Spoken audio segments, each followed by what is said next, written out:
संसद का मॉनसून सत्र विज्ञान भवन में आयोजित कराने की संभावना पर विचार किया जा रहा है। विज्ञान भवन परिसर में कई बड़े कमरे और तकनीकी सुविधाओं से परिपूर्ण विशाल सभागृह है। सभागृह में 900 लोगों के बैठने की व्यवस्था हो सकती है और फिजिकल डिस्टेंसिंग के नियमों का आसानी से पालन किया जा सकता है।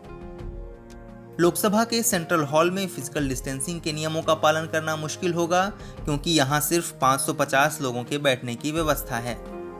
उपराष्ट्रपति एम वेंकैया नायडू और लोकसभा अध्यक्ष ओम बिरला जुलाई-अगस्त में मानसून सत्र करवाने का प्रयास कर रहे हैं। नियमानुसार संसद का सत्र 22 सितंबर के पहले हो जाना चाहिए, क्योंकि बजट सत्र 23 मार्च को समाप्त कर दिया गया था। संविधान के अनुसार संसद के 2 सत्र के बीच 6 माह से अधिक अंतर नहीं होना चाहिए। सत्र आयोजन के मुद्दे पर और भी कुछ प्रस्ताव सामने आए हैं, जैसे कि संसद के सेंट्रल हॉल में लोकसभा सत्र का आयोजन हो, जबकि राज्यसभा को लोकसभा वाले सदन में स्थानांतरित किया जा सकता है।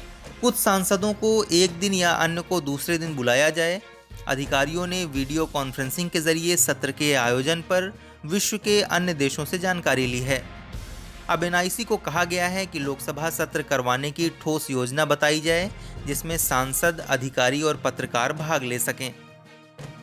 विज्ञान भवन की खास बात यह है कि यहाँ बड़े पैमाने पर ऑनलाइन लाइव सत्र का भी आयोजन हो सकता है। यहाँ आधुनिकतम तकनीक की व्यवस्था है। यह पूरी तरह सुरक्षित भी है। उच्च पदस्थ सूत्रों से प्राप्त जानकारी के अनुसार सरकार के उच्च अधिकारियों के एक समूह ने इस परिसर में मौजूद सुविधाओं का हाल ही में जायजा लिया। कहा जा रहा है कि यहाँ लोकसभा के सत्र का आयोजन यहीं किया जा सकता है। आपको बता दें कि कोरोना वायरस के चलते राज्यसभा के चुनाव भी टाल दिए गए थे, जिसके बाद अब इस चुनाव की नई तारीख का ऐलान हो चुका है। चुनाव आयोग ने बताया कि राज्यसभा की खाली सीटों पर अब 19 जून को चुनाव होगा। इससे पहले राज्यसभा चुनाव की तारीख 26 मार्च को तय की गई थी, लेकिन कोरोना वायरस के चलते 25 मार्च से ही पूरे देश में लॉकडाउन लगा दिया गया। राज्यसभा की कुल 55 सीटों के लिए ये चुनाव होना था, लेकिन इनमें से कई सीटों पर निर्विरोध उम्मीदवारों को चुन लिया गया, जिसके बाद बची हुई 18 सीटों पर अब 19 जून को चुनाव होगा।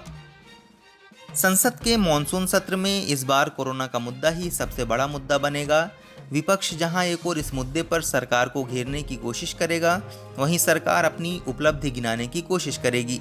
अब देखना दिलचस्प होगा कि किस प्रकार आयोजित होता है संसद का मानसून सत्र। इस वीडियो में फिलहाल इतना ही। आप अपने सवाल और सुझाव हमें कमेंट करके बताइए। बाकी देश और दुनिया की ताज़ा तरीन खबरों की अपडेट्स के लिए हमारे चैनल लोकमत न्यूज़ को सब्सक्राइब कर लीजिए।